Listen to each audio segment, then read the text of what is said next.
Yo, yo, yo, yo, yo.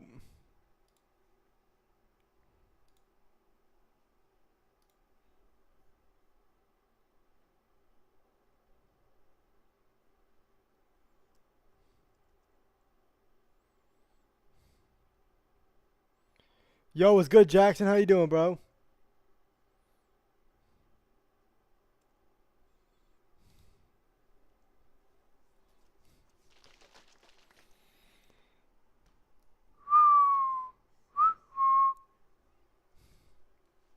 Not bad, you. I'm doing pretty good, bro. Yo, Chopstar, how you doing, bro?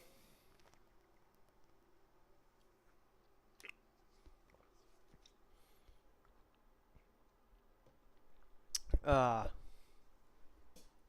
good. Was good, man. Fucking starving.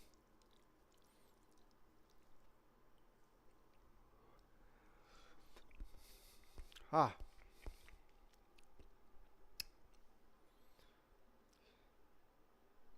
Steak about to hit 2 million subs. Who's Steak? You told me I would hop on. Hey, I believed you, bro.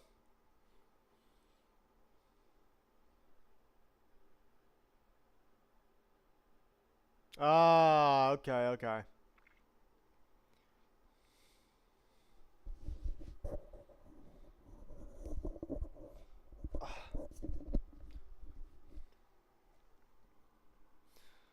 Um,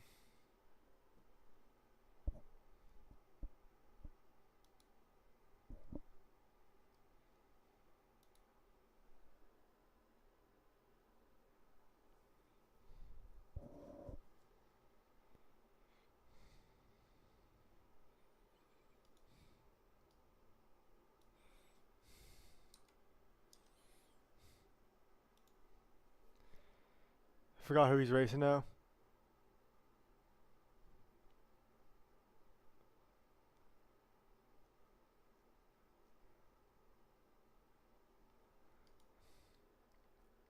My gold account got banned. Damn,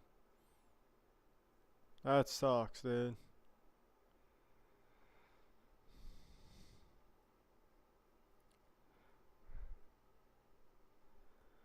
So it's my new account. Ah, okay. Looks clean, bro. Looks clean.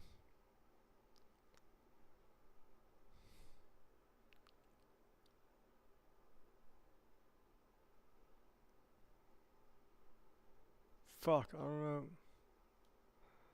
Let me get some reaction video ideas.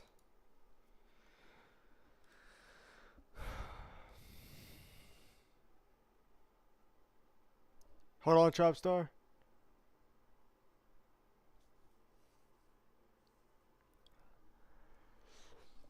Ah,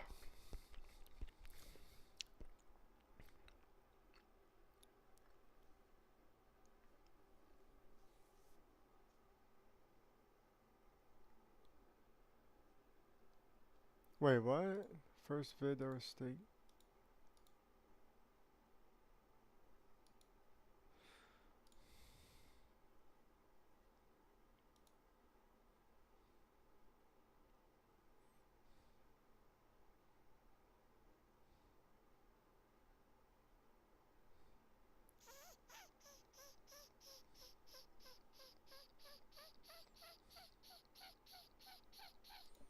Fuck.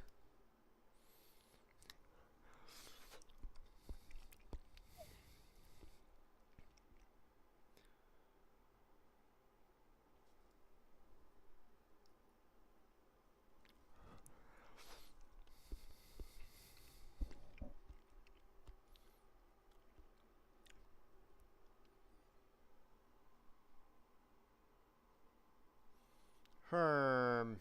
Let's see, chat.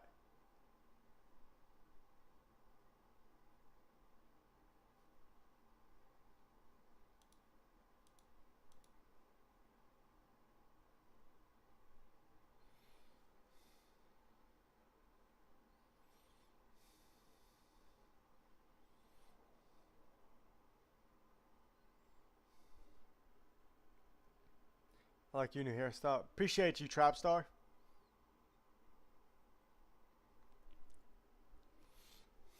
Fuck. I don't know. I don't know what to watch, dude. No clue. I need to make a reaction video though.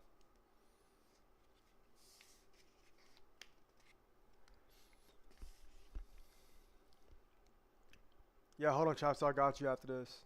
Oh shit! Wait, hold on. Let me put some. Let me put some salt on my food. Ooh, ooh, ooh, ooh, ooh, ooh, ooh, ooh, ooh, ooh, ooh.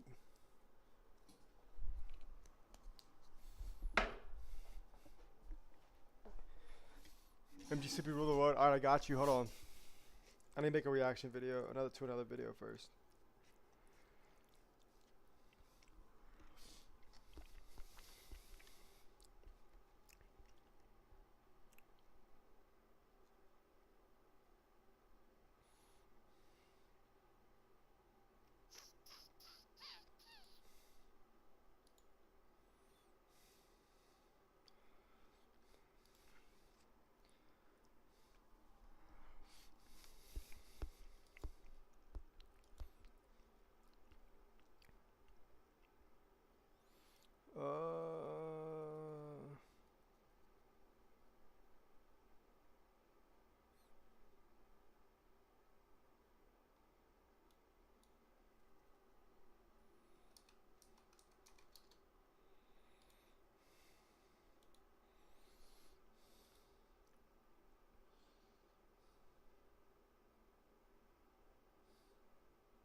Boom.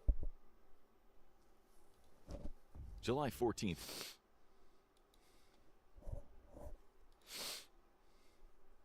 Alright, we got a video chat.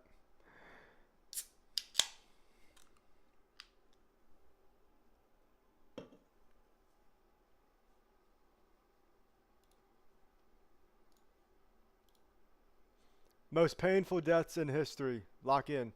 July 14th, 1584. Delft, South Holland, Netherlands. A deathly hush falls over the market square. The crowd of spectators, usually rowdy during executions, are frozen where they stand, stunned into silence, eyes widen in horror.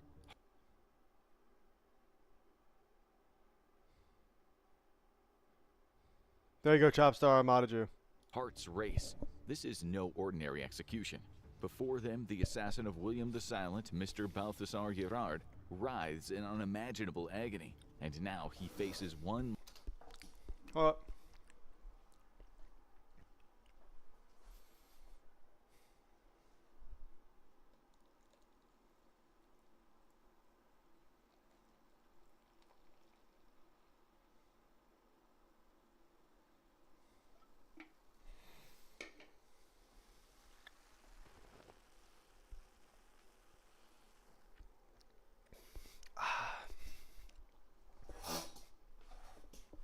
Alright, we back. Last excruciating ordeal before his final moments.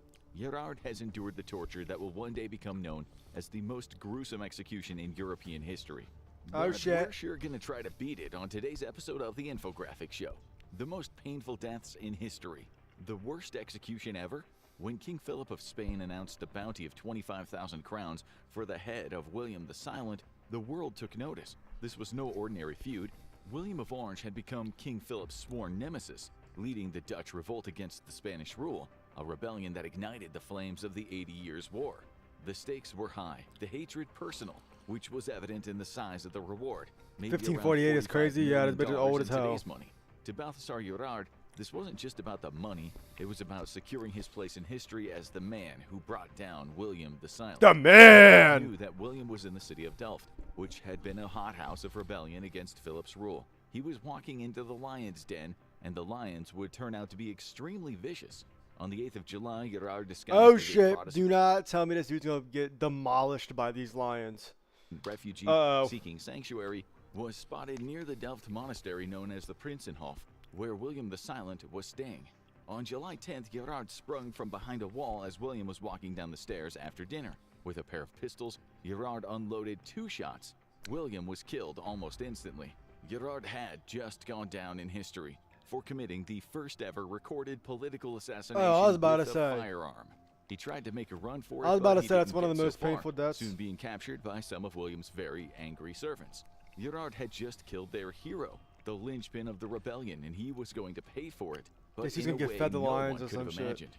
After enduring a savage beating of fists and feet, Gerard was handed over to the authorities, who decided to make an example of him. Over 4 excruciating days, he endured relentless torture. Then they tied his hands to his feet, depriving him of sleep, and resumed their torment the next morning. Dragged before a jeering crowd, he was subjected to the strappado, suspended by his arms, his own weight pulling agonizingly on his joints. On July 14th, he was hauled off into the market square again. With a crowd watching in horror, the magistrates cut off his right hand, the one that had fired the gun, a grim warning to any who might follow in his footsteps. This is generally known as the most Cut off brutal his hand? execution in What the the late fuck? Middle Ages Europe. But the French might respond to that by saying, God "Tiens, damn." ma bière," or hold my beer. Before we talk about that, let's discuss a more natural kind of super painful death. Don't mess with bears. Oh, The fuck executions no. were designed to cause pain, but sometimes an accident can be worse, just like the death of the American bear lover, Timothy Treadwell. Tim wasn't your average person. After sent me a battling clip, I serious bet. alcohol and drug addiction in the late 1980s, he found refuge in the wilds of Alaska's Hallow Bay on the Katmai coast. This was where grizzly bears, his favorite animals, Did you send me a clip on Discord? roamed in the long grass and snatched jumping salmon from the river with their Freddy Krueger claws. Was hanging out with bears not dangerous? Of course it was dangerous, but Tim, who affectionately named the bears Thumper, Mr. Chocolate, and Squiggle, fancied himself as a real-life Dr. Doolittle. While he This dude was done caught trying to play nice with bears. Then he like what do you expect? What do you expect when you try to play nice with wild bears? Like, bro, you're gonna get destroyed. took some precautions, his world felt like a surreal Disney cartoon where people lived in harmony with giant, angry grizzly bears. After 13 blissful springs and summers amidst his beloved bears, it became horrifyingly clear that Tim had pushed his luck one season a little too far. To the Grizzlies, he was no longer a curious intruder, he was a human-shaped steak. And that steak started looking Yeah, dangerously that dude got appetizing when the fucking salmon ate run that the year hell was up. poor, leaving the bears without the fat reserves they needed for hibernation. While grizzly bears don't Oh, generally they turn dine to on the man humans, that's right next to him. survival has a way of tossing diet plans out the window. That year, there was one bear that Tim had filmed on several occasions. He noticed it was unusually grumpy, its body mass index not ideal for the long winter sleep. It was already early fall and it was still scrounging for food. So, the bear solved the not enough fat on my body problem by having filet d'American, 2 hefty portions. Yeah. Him and his girlfriend Amy. Oh, fuck, the Okay, girlfriend too. so Damn, how that do we know sucks. that death was one of the most painful in history? Well, Tim, the ever-dedicated documentarian, left his camera gear on and recorded the whole grisly thing. Tim's voice can be heard as the bear begins its vicious attack. Bears often go for the head. but God because they're an damn.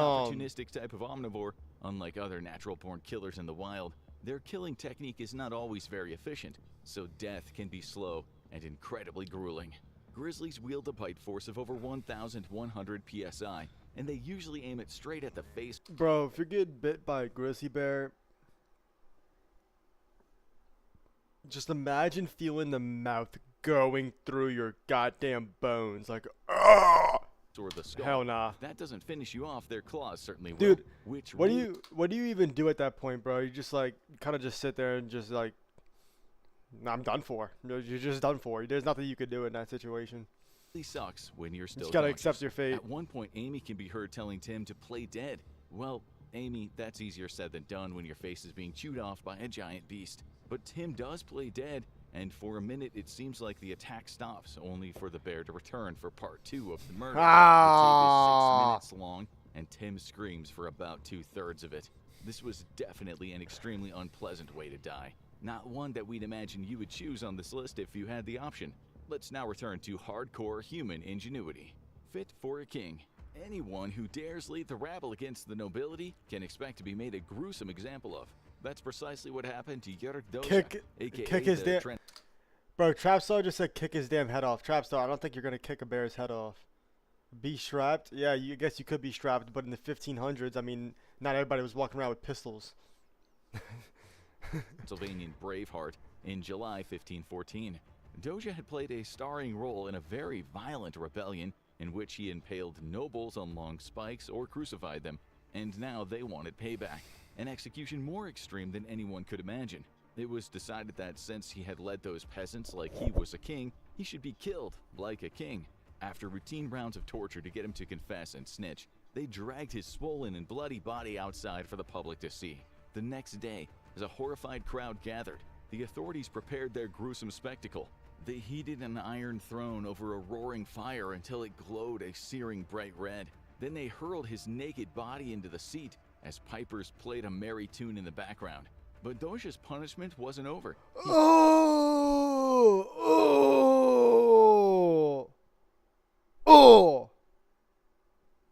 Still needed a crown. It had been heating in the fire, and once it glowed a menacing red, Yeah, Trapstar, I'm gonna check it out after this video, the it clip. was pulled out with tongs and pressed onto his head.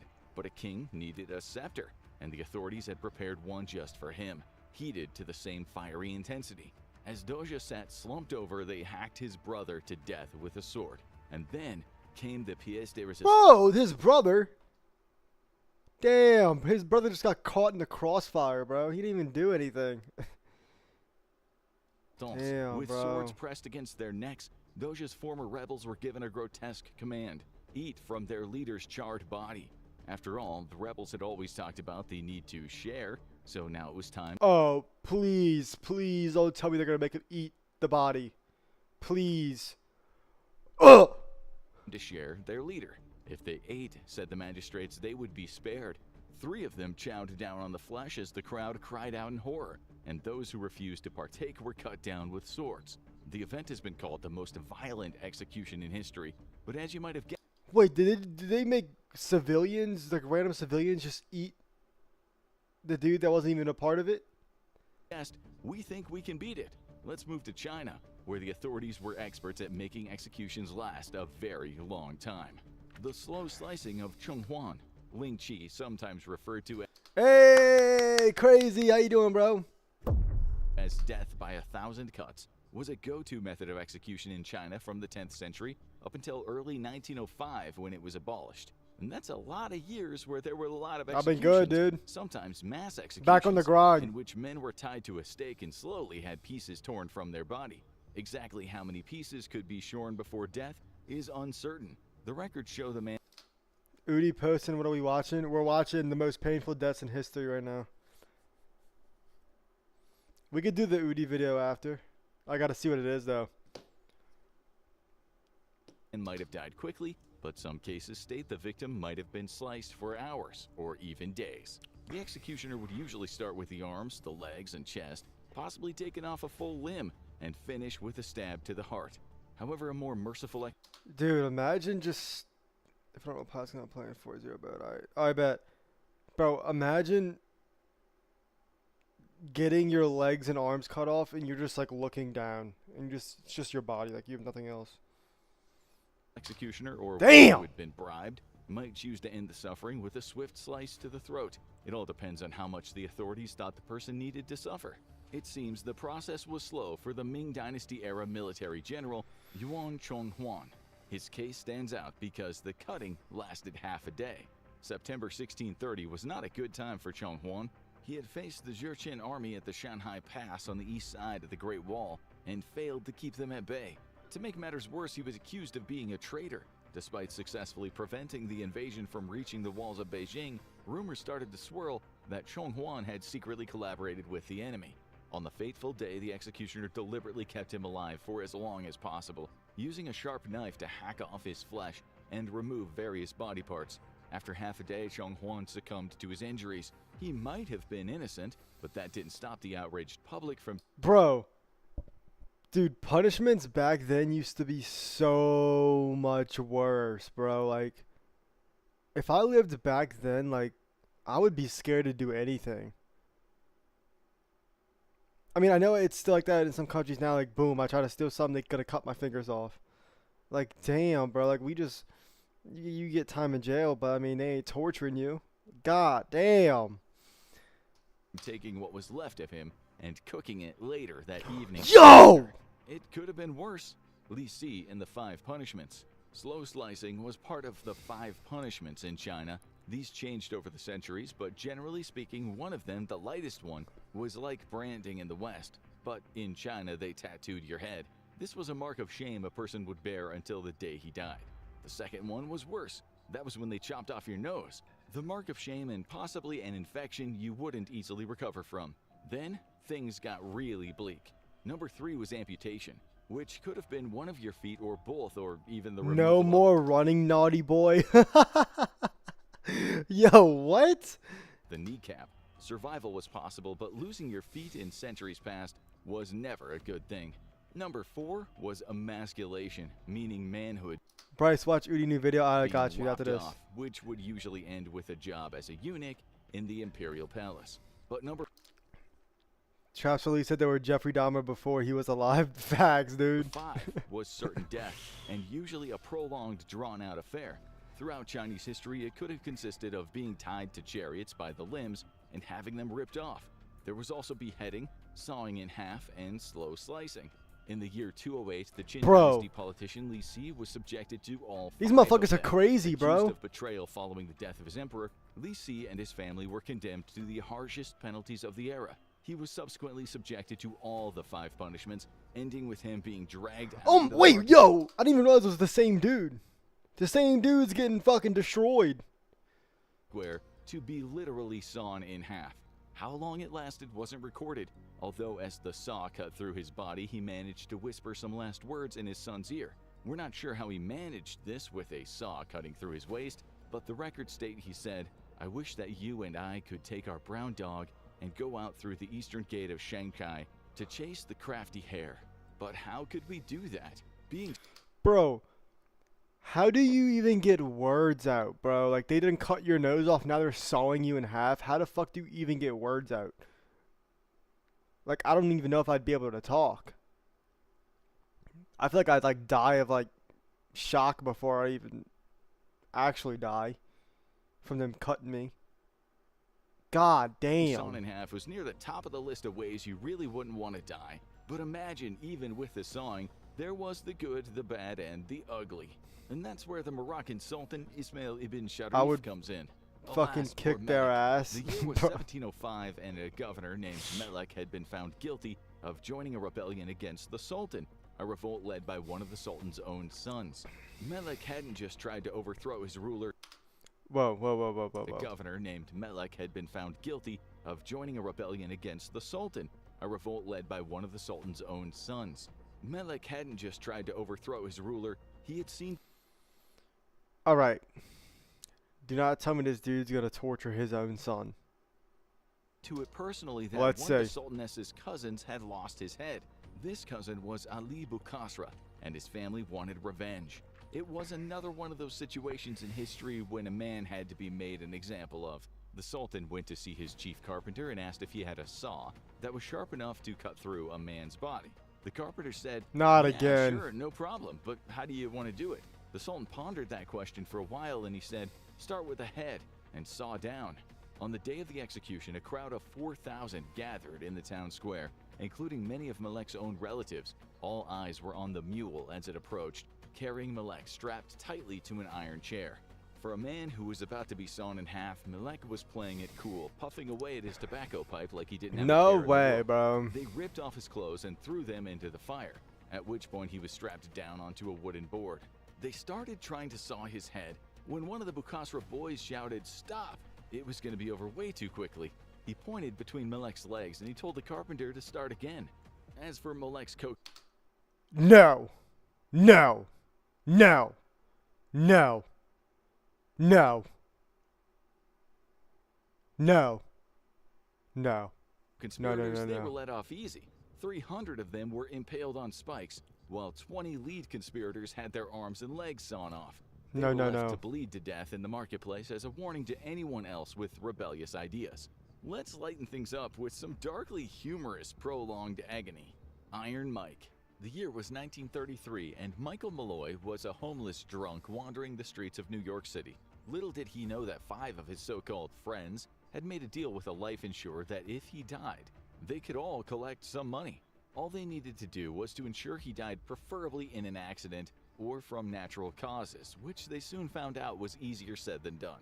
Their initial murder attempt wasn't too painful for Mike. They simply plied him with free booze at the speakeasy where the owner, Tony, was in on the plan. Mike was promised a free tab. They're trying to alcohol poison All he him? had to do was sign a petition to help Tony get elected for office. Mike either couldn't read or he was too drunk to see the words. He'd actually signed 3 insurance policies taken out on his life. Boy, oh boy, was he enjoying those free drinks. Mike drank from morning until night every single day, draining the bar and Tony's wallet. Mike could drink. He was unstoppable. If anything, all that drinking appeared to Bro. Dude, they just tried to kill this dude and they just took all their money straight on alcohol. He just took it like a man, bro. He just kept on chugging that shit down and never died. agree Just with took him. their money. Rather than looking worse for wear, Mike started to look better. So the group went to the backup plan. They started spiking his drinks with antifreeze, thinking it would poison him. In most cases, it would. Just 5 fluid ounces of ethylene glycol in antifreeze can be fatal if ingested, or at least do some serious damage to a person. This dude just doesn't die. He's just like invincible. But not Mike. Mike was alright, Bro. probably because the ethanol in the alcoholic drinks that he was gladly knocking back all day was blocking the absorption of the ethylene glycol in his liver. The group was in a hurry, so they started Oh. buying him more drinks spiked with turpentine, liniment oil, and God damn, they giving him everything under the sun. Holy shit. Dude, this dude's unstoppable, bro. This dude is unstoppable. rat poison. But Mike kept on drinking. After more failed attempts, they decided to go back He still didn't die. What is this dude made of? to the basics. They would freeze him. So one very cold night in winter, they got him wasted as usual, and when the bar closed down, they dragged him outside and dumped his barely conscious body in the snow. For good measure, they poured about 5 gallons of water on him from his head to his toes, and then left him to freeze to death. He lay there for a while. Alright. Don't tell me this dude survives again. Yeah, this dude is literally Iron Man, bro. Do not tell me this dude survives again. And was discovered by the police and taken to a homeless shelter.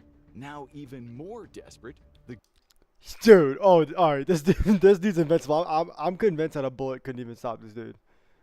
group decided the only way was violence, but it still had to look like an accident. They borrowed a taxi and they waited until they saw Mike walking across the street, and at about 45 miles per hour, they plowed straight into his body.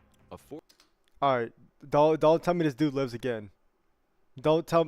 Please do not tell me this dude lives again. Forceful enough impact to kill anyone. Mike was close to death. He had poison in his body, and now many of his bones were broken. But after 3 weeks in a hospital bed, he made a full recovery. Alright. There is something wrong with this dude. This dude is not human, chat. What is going on with this dude? I need to know what he's doing to be living like this and surviving like this. Like, I need to know. I mean, this is crazy. Was back at the bar drinking.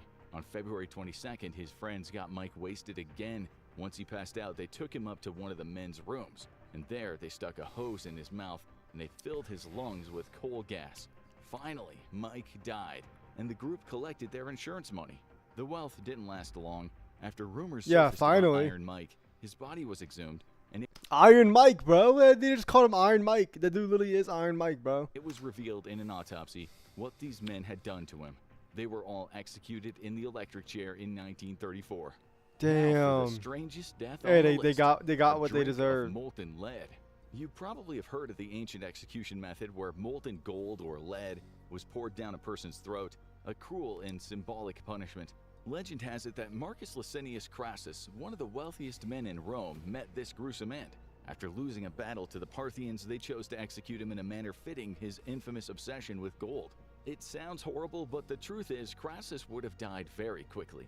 If they wanted to cause the utmost pain, they should have used a smaller amount to burn his insides. In 1755 in England, a 94-year-old man named Henry Hall became proof that indeed smaller amounts of ingested heated metals cause much more suffering. He was working at the Eddystone Lighthouse when a spark from a lamp set the roof on fire.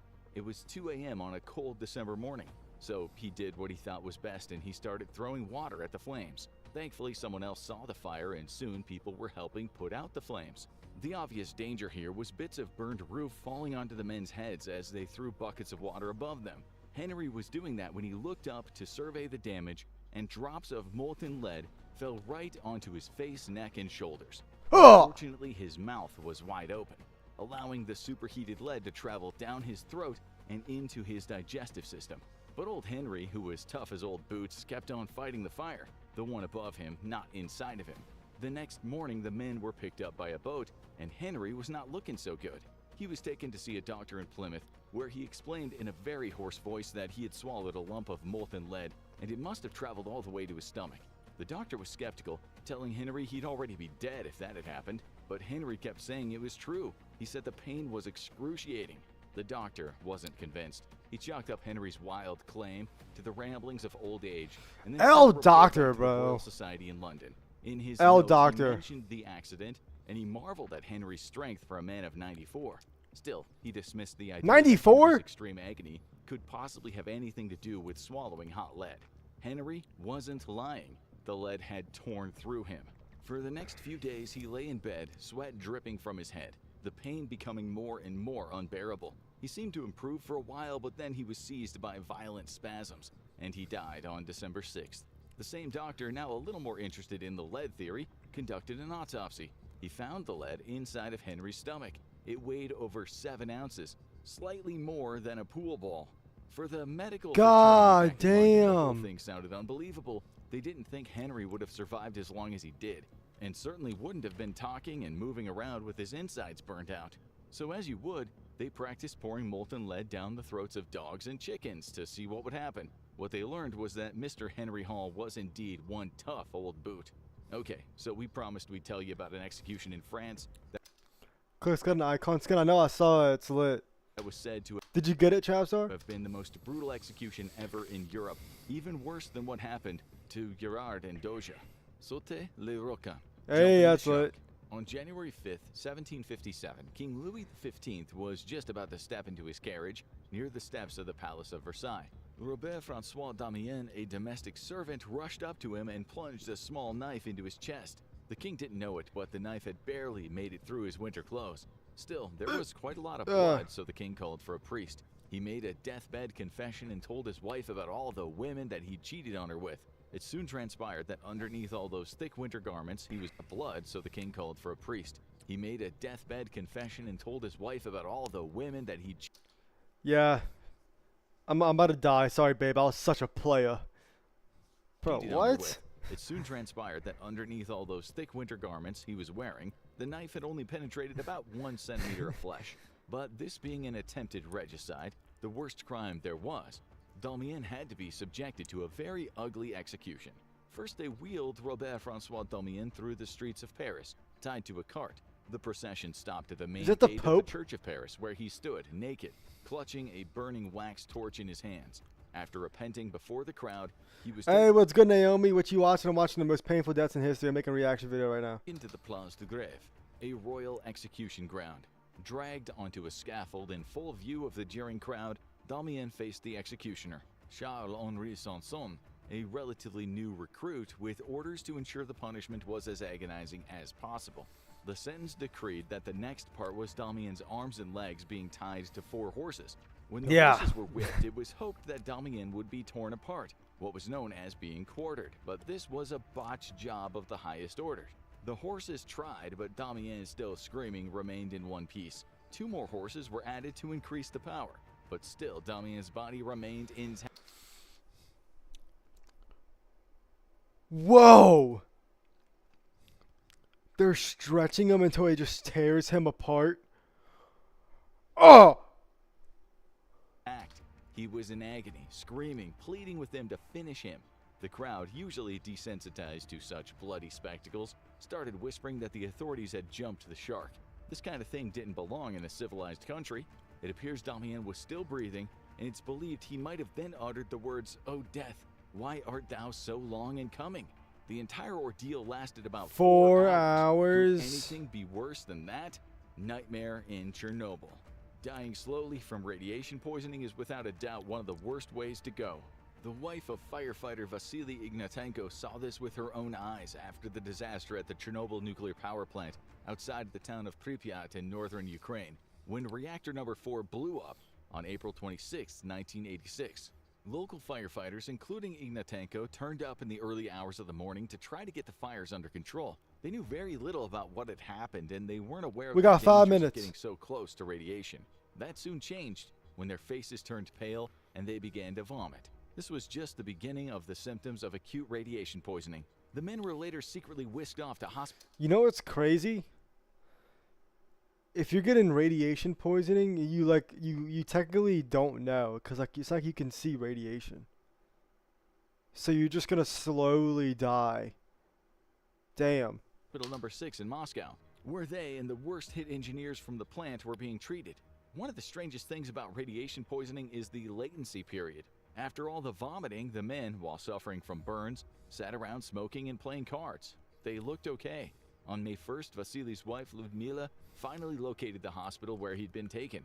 A doctor explained that although Vasily might appear fine for now, without a bone marrow transplant, his condition was certain to deteriorate, and his death would be both inevitable and excruciating. By that point, the latency period was already coming to an end, and the next part was horrific. Still, that day she and Vasily went up to the 8th floor and they watched the May Day fireworks together. He even bought her flowers. But that was as good as it got. Vasily had a marrow transplant from his sister, but it didn't stop the march of killer radiation through his body. Ludmila sat at Vasily's bedside, wetting his lips as his skin started changing color in front of her. His body became distended, his hair started falling out, and gradually, as the radiation ate away at his lungs, he struggled to breathe. Then the skin on his arms started cracking, his legs swelled up and turned blue. He was in extreme pain, and the drugs the nurses gave him didn't work. By May 4th, he was That's a when mess. you cut it, bro. He could talk but not stand. He knew he was dying. Other firemen in the ward were in a similar position. Herpes simplex was raging in their mouths, causing blisters. Their gums were raw from yeast infections. Their bodies were covered in ulcers. Their skin went from turning red to purple and finally a brown-black color which fell off in their bed sheets. Inside their bodies, the radiation was wreaking havoc, corroding their intestines and obliterating their lungs. In one room, a man convulsed violently in his bed, his fit so severe that nurses were forced to pin him down. 3/4 of the men who got bone marrow transplants died. Vasily died on May 13th. His body was too swollen to wear his uniform for his burial. The authorities wrapped 2 plastic bags around him, put him in a wooden coffin, and placed the coffin inside a zinc box. Now for a painful way to die that also has a silver lining. Laughter in the dark. On May 31st, 1410, 53-year-old Martin of Aragon, king of Sicily, was resting in his bedroom at a monastery just outside the walls of Barcelona. 1410, goddamn, that bitch is Indulged in a ancient. lavish meal, polishing off an entire goose, and he was feeling particularly full when his jester Bora casually strolled into the room. The king asked Bora where he had been. Martin was complaining about his terrible indigestion, but Bora cracked a ridiculous joke that sent the king into a fit of laughter. He laughed so hard he couldn't stop, and if the story is true, the laughter ended up killing him. Death-induced laughter. There is no way. There is no way you die of laughter. I mean, how long do you have to die? How long do you have to laugh for to die from laughing? That is insane. There is a thing, and it can be very unpleasant. The cause of death could be asphyxiation or heart attack, and it might cause deadly fainting, laughter-induced syncope. Sure, it's not as painful as swallowing lead or having your flesh ripped off with a pair of hot tongs, but it's gotta hurt being stabbed in the back by the thing you love the most. Which of these painful deaths do you think was the absolute worst? W video, thank y'all for watching. See y'all next one. Alright. Boom, reaction done.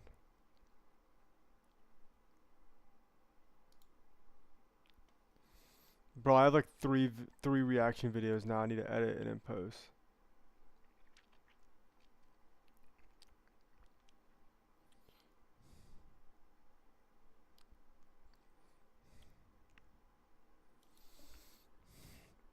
Check the clip. Alright, I got you.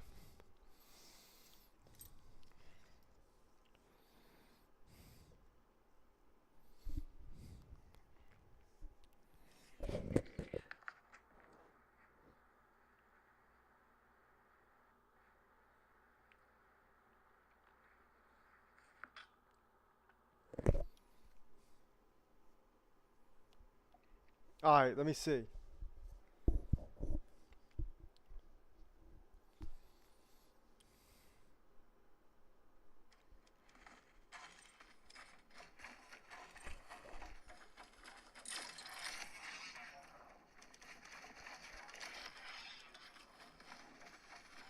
I'm looking at it right now, Trapstar.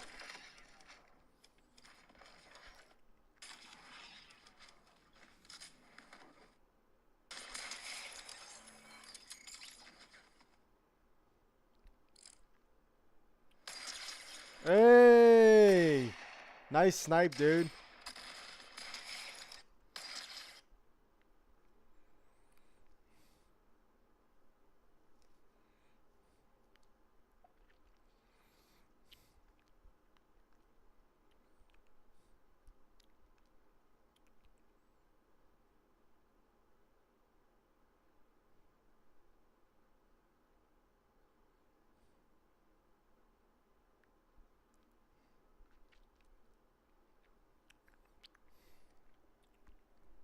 I'm on Xbox.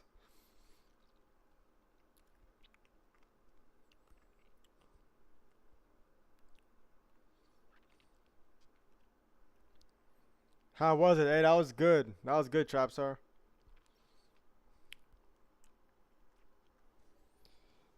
Alright, boys. I'm ending stream here. I'll see y'all either tomorrow or the next day, definitely. I'm going to hang out with my friends. Appreciate you, Trapstar, for being in here. And everybody else. I'll see y'all next time. Peace out.